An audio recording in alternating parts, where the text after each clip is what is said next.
They told the neighborhood I was hoarding water during a drought. They called it a temporary community solution. It took me 11 minutes to shut off the line they never had permission to touch, and 290,000 gallons later, they learned the difference between authority and ownership. I bought the property for the well, not the house, not the view, the well. I'm a civil engineer by trade. Water systems, pressure regulation, municipal compliance. I've spent 20 years designing infrastructure people never notice until it fails. Quiet work, precise work, the kind that rewards patience and documentation. The lot sat just outside the formal boundary of the Willow Ridge HOA. That detail mattered. My driveway connected to their main road, but my parcel predated their development by almost 40 years. The well on my land was registered with the county long before the HOA existed. Deep-drilled, artesian-fed, tested annually, fully permitted. The first time I met Karen Whitmore, she introduced herself as acting president of the HOA. She didn't ask if I wanted to join. She handed me a packet. Community compliance guidelines, she said, smiling without warmth. We've had issues with independent properties affecting shared aesthetics. I glanced down at the papers. Architectural standards, landscaping rules, fine schedule. I'm not part of the association, I told her evenly. She tilted her head. Your access road runs through HOA property. Under a recorded easement, I said, filed in 1982. That was the first flicker, the moment she realized I wasn't going to nod and comply. After that, the visit started, always framed as concern, just checking on runoff patterns. Residents are worried about groundwater depletion. We're in a drought advisory. She'd stand at the edge of my gravel drive, heels sinking slightly into the dust, clipboard pressed to her chest like a shield. Her eyes scanned everything, my pump house, the pressure tank, the irrigation layout I'd installed for the orchard behind the barn. Every time, I stayed calm. I kept my permits in a waterproof binder in the workshop, county well logs, annual pump output reports, inspection certifications. I showed her copies once. She didn't look at them. Instead, she started sending letters, formal ones, notice of review, potential impact assessment, community resource protection inquiry. They weren't legally binding, they just sounded like they were. I responded to each in writing, certified mail, concise, professional. Property not subject to HOA authority, well usage within state-regulated limits, no shared utility infrastructure. That last line mattered. No shared utility infrastructure. About 2 months in, I noticed something small, a new PVC access cap near the edge of my rear fence line, fresh trenching marks in the dirt, backfilled but not settled. I knelt down and brushed the soil with my hand. The compaction was wrong, too loose, too recent. I checked my property survey that night. The trench line ran exactly along the boundary marker, but the cap sat 6 inches on my side. 6 inches is not an accident. I didn't confront her, not yet. Instead, I installed 2 additional cameras, low profile, infrared, motion activated. One pointed at the pump house, one toward the boundary line. I also pulled my historical pump data. My system logs flow rates automatically. Every gallon drawn is time-stamped. That's when I saw the curve, a slow, steady increase over the past 6 weeks. Not dramatic, just enough to look seasonal. Except irrigation season hadn't started. My orchard was still dormant. I ran the numbers twice. The baseline output had risen by nearly 4,800 gallons per day. Every day. Pressure fluctuations confirmed intermittent draw. Early morning, late evening. Patterns that matched neighborhood peak usage. I stood in the workshop listening to the faint hum of the pressure tank cycling more often than it should. The relay clicked softly. Steel against steel. Mechanical. Obedient. Someone had tied into my well, and they were doing it carefully. Not enough to trigger alarms, just enough to siphon. I requested updated county maps the next morning. There was no permit for a shared lateral line, no recorded utility easement, which meant if a connection existed, it wasn't legal. 3 days later, Karen showed up again.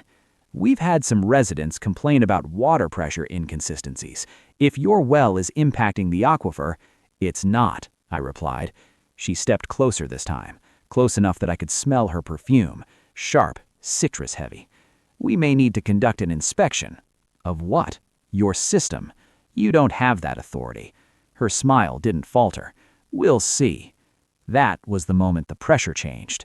Not harassment anymore. Escalation. If you enjoy the video, please subscribe. I was out of town for 2 days on a consulting job when it happened.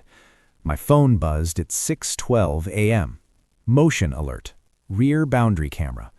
I opened the live feed from the hotel room. Karen stood beside my pump house. 2 men in reflective vests were with her. Neither wore county insignia.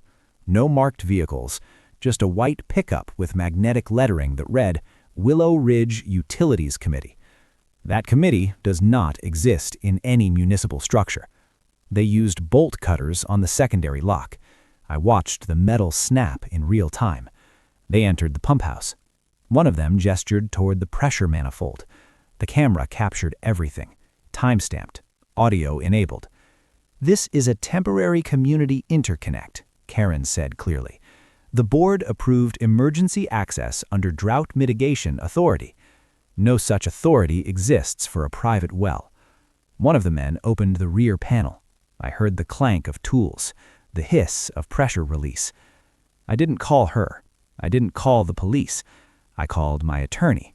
Then the County Water Resources Office. By noon, I had confirmation. No emergency declaration, no interconnection permit, no HOA authority over private groundwater systems. I drove home that night. They had installed a lateral bypass line.